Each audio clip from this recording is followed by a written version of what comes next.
2024 ला उद्धव ठाकरेंनी नाशिक लोकसभेसाठी इच्छुक असलेल्या सगळ्या नेत्यांचा पत्ता कट केला आणि ज्याची लोकसभा लढवण्याची कोणतीही तयारी नव्हती अशा नेत्याला उतरवलं. नाव होतं राजाभाऊ वाजे. 2019 ला आमदारकी गमावल्यानंतर पुन्हा एकदा आमदारकीची तयारी करत असलेल्या राजाभाऊ वाजेंसाठी मातोश्रीहून ऐनवेळी लोकसभेची तयारी करण्याचा आदेश आला आणि शिवसैनिक कामाला लागले. नाशिकमधून उद्धव ठाकरेंनी या अनपेक्षित चेहऱ्याला उतरवण्याचा निर्णय का घेतला त्याचं कारण आता पुन्हा एकदा शिवसेना फुटल्यानंतर दिसतंय. कारण राजाभाऊ वाजे हे ग्रामीण महाराष्ट्रातले एकमेव खासदार आहेत ज्यांनी सगळ्या ऑफर नाकारून ठाकरेंसोबतच राहण्याचा निर्णय घेतला आणि दिल्लीत संजय राऊतांच्या निवासस्थानी जाऊन आपण ठाकरेंना शेवटपर्यंत साथ देणार असल्याचं माध्यमांच्या समोर येऊन सांगितलं. ज्या राजाभाऊ वाजेंनी सत्तेलाही लात मारली त्या वाजे कुटुंबाची सिन्नरमधली ख्याती नेमकी काय आहे आणि राजाभाऊ वाजे ठाकरेंसोबतच एकनिष्ठ राहण्याची कारणं काय आहेत तेच मी या व्हिडिओत सांगणार आहे. दिल्लीत मोठ्या घडामोडी घडतायत आणि ठाकरेंचे 9 पैकी 6 खासदार फुटल्याचं निश्चित झालंय. पण हे जे एकनिष्ठ राहिले त्यात मुंबईतले 2 खासदार अरविंद सावंत आणि अनिल देसाई दोघे आहेत, तर राजाभाऊ वाजे हे ग्रामीण महाराष्ट्रातले एकमेव खासदार आहेत ज्यांनी सत्तेत जाण्याचा अत्यंत सोपा पर्याय सोडून दिला. मुंबईतले संजय दिना पाटील, परभणीचे संजय जाधव, यवतमाळ वाशिमचे संजय देशमुख, हिंगोलीचे नागेश पाटील आष्टीकर, शिर्डीचे भाऊसाहेब वागचौरे आणि धाराशिवचे ओमराजे निंबाळकर हे 6 जण एकनाथ शिंदे यांच्या शिवसेनेत प्रवेश करणार असल्याचं जवळपास निश्चित झालंय आणि यासाठी 19 जून हा शिवसेनेचा वर्धापन दिन निवडण्यात आलाय. मंगळवारी रात्रीच एकनाथ शिंदे दिल्लीत दाखल झाले आणि वेगळा गट स्थापन करण्याच्या प्रक्रियेला सुरुवात झाली. कारण सर्व 6 खासदारांनाही दिल्लीत आधीच बोलवण्यात आलं होतं.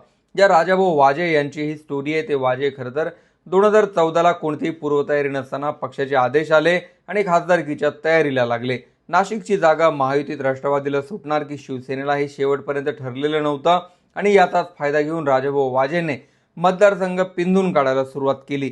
शेवटी 1,60,000 मतांनी विजय मिळवला. वाजे कुटुंबाला मोठा राजकीय इतिहास आहे आणि जिथे आहोत तिथे समाधानी राहणारं, दिलेल्या शब्दाला जागणारं कुटुंबाशी वाजे कुटुंबाची ख्याती आहे. राजाभाऊ वाजे यांचे आजोबा 1967 ते 1972 या काळात काँग्रेसचे आमदार होते. यशवंतराव चव्हाण यांचे अत्यंत निष्ठावान शिलेदार अशी त्यांची ओळख होती. यशवंतराव चव्हाण यांचा नाशिक दौरा आणि वाजे कुटुंबाच्या घरी भेट किंवा मुक्काम हे समीकरण मानलं जायचं.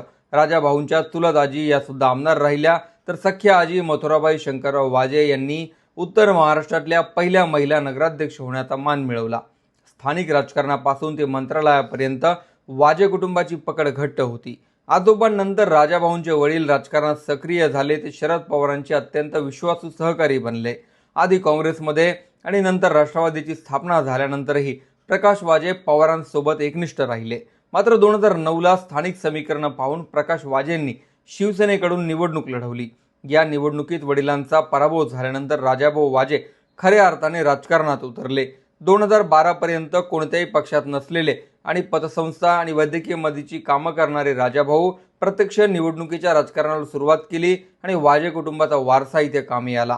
2014 ला बदलाचे वारे वाहत होते आणि वाजे कुटुंबाकडेही भाजपसह बरेच पर्याय होते. मात्र आहे तिथे समाधान मानणारं कुटुंब अशी ओळख असलेल्या वाजेंनी शिवसेनेकडून 2014 ची निवडणूक लढवली आणि पहिल्यांदाच ते सिन्नरचे आमदार झाले.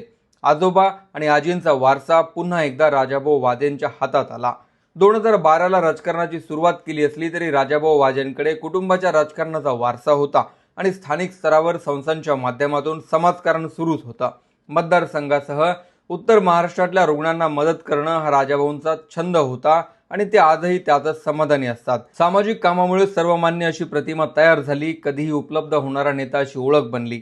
पण हे सगळं असतानाही 2019 ला माणिकराव कोकाट यांनी राजाभाऊ वाजेंचा पराभव केला. या पराभवानंतर राजाभाऊ वाजे पुन्हा 2024 च्या तयारीला लागले.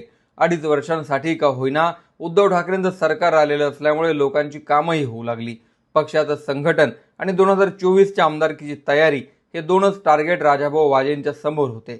राऊतांचे खास असल्यामुळे मातोश्रीची दारं कधीही खुली असलेल्या नेत्यांपैकी ते एक बनले.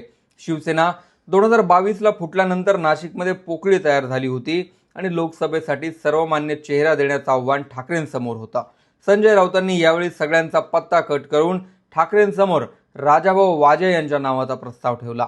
याच प्रस्तावामुळे संजय राऊतांवर नाशिकमधून टीकाही झाली, पण ठाकरेंची ही निवड योग्य ठरली आणि राजाभाऊ वाजेंनी शिवसेनेच्या उमेदवाराचा 1.5 लाखापेक्षा जास्तीच्या फरकाने पराभव केला. शिवसेना पुन्हा एकदा फुटल्यानंतर ग्रामीण महाराष्ट्रातला एखादा खासदार ठाकरेंसोबत राहणं ही सर्वांसाठीच आश्चर्याची गोष्ट होती. कारण फुटलेले सर्व खासदार हे ग्रामीण महाराष्ट्रातलेच आहेत. पण राजाभाऊ वाजे यांनी ठाकरेंसोबत राहणार असल्याचं माध्यमांच्या समोर येऊन सांगितलं. राजाभाऊ वाजेंच्या वडिलांनी माहिती दिली की ऑपरेशन टायगरची तयारी एप्रिलपासूनच सुरू आहे आणि राजाभाऊंनाही 50 कोटींसह मतदारसंघात 100 कोटींची कामं अशी ऑफर देण्यात आली होती. मात्र हे सगळं नाकारून आपण आहे तिथेच राहण्याचा निर्णय घेतल्याचं ते म्हणाले. सत्तेच्या सावलीत जाणाऱ्यांचा हा काळ असतानाही निष्ठेला प्राधान्य देणाऱ्या वाजेंसारखेही राजकारणी सध्या राजकारणात आहेत हे सांगणारी ही स्टोरी आहे. व्हिडिओ आवडला असेल तर story.com ला सबस्क्राईब करा. व्हिडिओ पुढे शेअर करायला विसरू नका.